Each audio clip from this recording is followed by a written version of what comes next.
in autumn or summertime. Most people knew Jubilant Sykes for his peaceful presence and the voice that could quiet a room in seconds. That's why the news of what happened inside his Santa Monica home left the music world stunned. A man who spent his entire life spreading warmth through his voice had his final moments surrounded by chaos no one saw coming. And as investigators began piecing together the truth, the story quickly shifted from heartbreaking to almost unbelievable. Because behind the locked doors of that quiet California home, something unfolded that not even his closest friends would have imagined. And it left everyone asking how a life so full of purpose could end in a moment that still doesn't make sense. Jubilant's story started far from the headlines he'd later earn. Growing up in Los Angeles, he was surrounded by sound long before he ever realized it could shape his entire life. His earliest memories involved church halls, wooden pews, and a voice he didn't yet know how to control. Before he became a baritone, he was actually known for something completely different: a bright, crystal-clear soprano that almost didn't match his personality. People who heard him back then always said the same thing. This kid was carrying something unusual, something that felt older than he was. As he grew older, that innocent voice dropped into a deeper register, surprising even the people who had watched him grow up. Suddenly, the shy church kid had a tone that audiences couldn't ignore.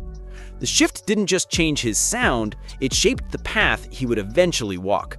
Through his teens, Jubilant started blending styles in ways traditionalists didn't always love. He didn't care. He loved the discipline of opera, the emotion of gospel, the freedom of jazz, and the intimacy of acoustic pop. And instead of choosing one lane, he decided to explore all of them at once. That openness became his signature, something that separated him from singers who stuck to strict categories. He didn't fit inside a box, and he didn't try to. That refusal to settle became the foundation of the career that would shape his entire identity. By the time he reached adulthood, people were talking about him everywhere. Prestigious stages began calling: Carnegie Hall, the Metropolitan Opera, the Kennedy Center. He wasn't just a performer, he was becoming a phenomenon. He sang with Julie Andrews, blending his deep resonance with her iconic clarity. He worked with Josh Groban, matching emotion with emotion. And then there was Carlos Santana, who seemed just as surprised as anyone else. Hi, this is the Johnny Erickson Tata, who is being honored this evening. Actually, I think it was earlier today with the Lifetime Achievement Award. We were really, can't even say proud, it's beyond that. But you deserve it a gazillion times over. It's presented to her today by Vice President Pence. I'm here at the Kennedy Center and doing a concert tonight with Chris Parkney, and it's presented by the Gettys. I think I said that earlier, but I just wanted to throw this out to Johnny. I'm stoked. I'm so happy for you. Congratulations to you and Ken. All right, take care now. Bye. That their sounds fit together so naturally. Every collaboration revealed something new about Jubilant's ability to adapt. It didn't matter who he stood beside, his voice found a way to elevate the moment.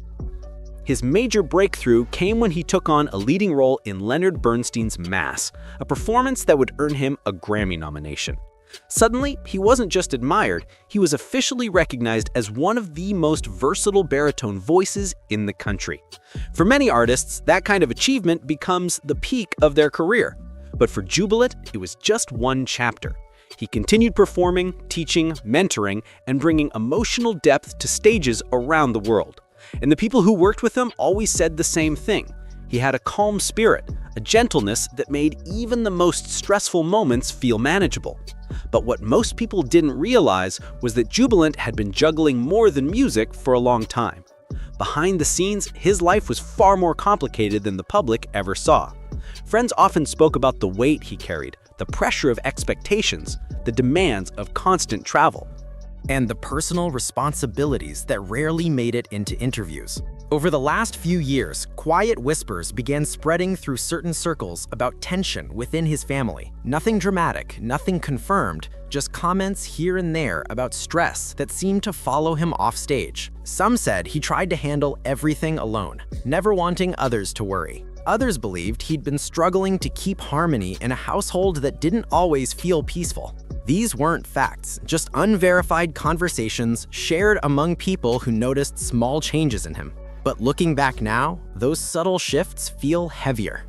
Everything reached a devastating turning point on the night of December 8th. It was a Monday evening, quiet, uneventful to anyone passing through the neighborhood. Santa Monica isn't the kind of place where people expect late-night emergencies. So when a 911 call came in reporting a violent situation inside Jubilant's home, dispatchers knew something deeply serious was happening. Police arrived to a scene they later described as disturbing and chaotic. And inside that house, they found the 71-year-old singer with injuries too severe for any chance of survival. The moment officers stepped inside, it was clear that whatever had unfolded had happened quickly, leaving no time for anyone to intervene.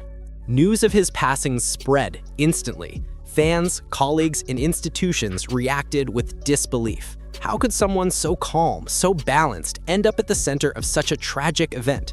For a man who built his legacy on harmony, the contrast was almost unbearable to process. But the story didn't stop there, because inside the home, police found another person, Jubilant's 31-year-old son, Micah.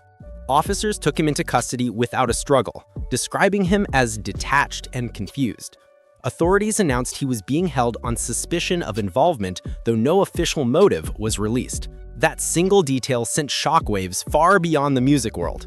People tried to comprehend how a family so tied together by shared faith and creativity could suddenly fracture in the most unimaginable way. In the hours after the news broke, conversations began circulating online. Some neighbors claimed Micah had shown signs of instability over the years.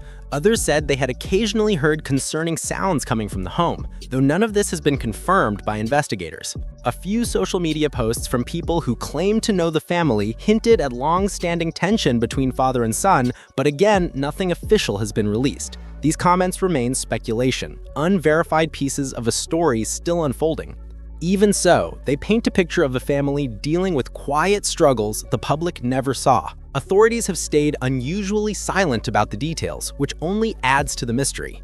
When investigators choose not to release information, it usually means they're dealing with something complex, something they're still trying to understand. And that silence has only fueled more discussion. Some believe the incident may have stemmed from a moment of emotional collapse. Others think it could be connected to personal issues that had been building for years.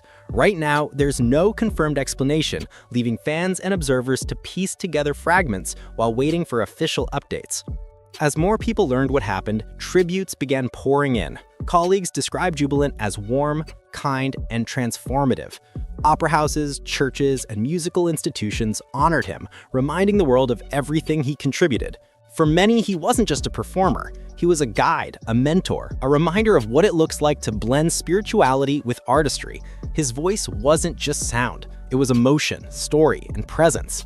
And that's what makes this loss so difficult to accept. Jubilant wasn't finished. His performances still carried the power to move audiences. His collaborations still inspired younger singers. He still had people to teach, music to create, and stages waiting for him. This wasn't just the end of a career. It was the abrupt halt of a life built on purpose. And the contrast between the peace his voice brought into the world and the turmoil behind his final moments is a weight no one expected. His legacy will live on, in recordings, in the memories of audiences, in the lessons he passed to students who now carry pieces of his technique and emotional storytelling. But understanding how his story ended will take time. Investigators are still piecing together the timeline.